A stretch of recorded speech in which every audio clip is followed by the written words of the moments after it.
సర్వాధికారియు నిరంతర స్తోత్రార్హుడు యేసుక్రీస్తు ప్రభు వారి ప్రశస్త నామంలో ఇమాన్యుయల్ మినిస్ట్రీస్ తరపున మీ అందరికీ మా శుభాభివందనాలు తెలియజేస్తూ ఉన్నాను. క్రీస్తునందు మాకు అత్యంత ప్రియమైన దైవ జనాంగమా, ఓ ప్రాముఖ్యమైన సమాచారం మీకు తెలియచేయటానికి సంతోషిస్తూ ఉన్నాం. Yes, amen. మీ అందరి కన్నీటి ప్రార్థన ద్వారా, మీ అందరి ఉపవాసాల ద్వారా, ప్రత్యేకంగా 21 దినాలు జరిగిన ఉపవాస ప్రార్థనల ద్వారా ఇమాన్యుయల్ మినిస్ట్రీస్ కి మరో బ్రాంచ్ మందిరాన్ని ప్రారంభించడానికి కృపగల దేవుడు అద్భుత ద్వారాలు తెరిచారు. గజ్వేల్ పట్టణానికి సమీపాన 2 కిలోమీటర్ల దూరంలో జాలిగామ అనే ప్రాంతంలో ఈ చక్కటి మందిరాన్ని మీ ప్రార్థనల ద్వారా దేవుడి పరిచర్యకు కానుకగా ఇచ్చారు. ఈ గ్రామంలో ఉన్న అన్నవాళ్ళు, ఈ అన్నవాళ్ళు, ఈ తల్లులు, ఇంకా అనేక మంది బిడ్డలు, వారందరి ప్రార్థన మూలంగా దేవుడి స్థలంలో ద్వారాన్ని తెరిచారు.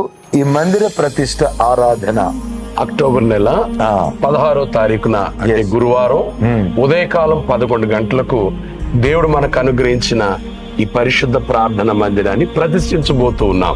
ఈ ప్రతిష్ట ఆరాధనకు మన ఇమాన్యుయల్ మినిస్ట్రీస్ వ్యవస్థాపకులు, ఆత్మీయ తండ్రి దైవజనులు రాజశేఖరయ్య గారు, అలాగే ఇమాన్యుయల్ మినిస్ట్రీస్ లో సేవ చేస్తున్న సేవకులు, పరిచారకులు, సంఘ పెద్దలు, విశ్వాసుల కుటుంబాలు సమూహాలుగా రాబోతూ ఉన్నారు. మిమ్మలను, మీ కుటుంబాలను హృదయపు లోతులో నుంచి ఆహ్వానిస్తూ ఉన్నాం. కుటుంబాలుగా కూడి రండి.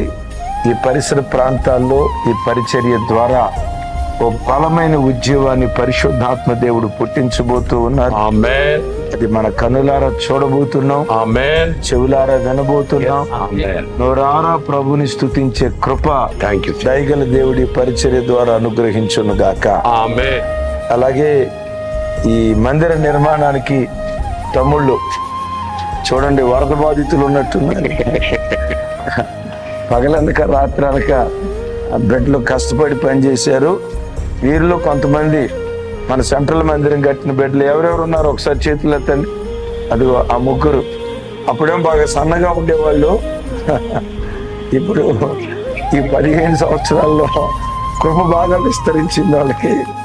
సరే, ఈ బిడ్డలను దేవుడు సమృద్ధిగా దీవించి వర్ధిల్ల చేయును గాక. ఆమేన్. కుటుంబాలుగా కూడరండి. Don't miss it. Thank you.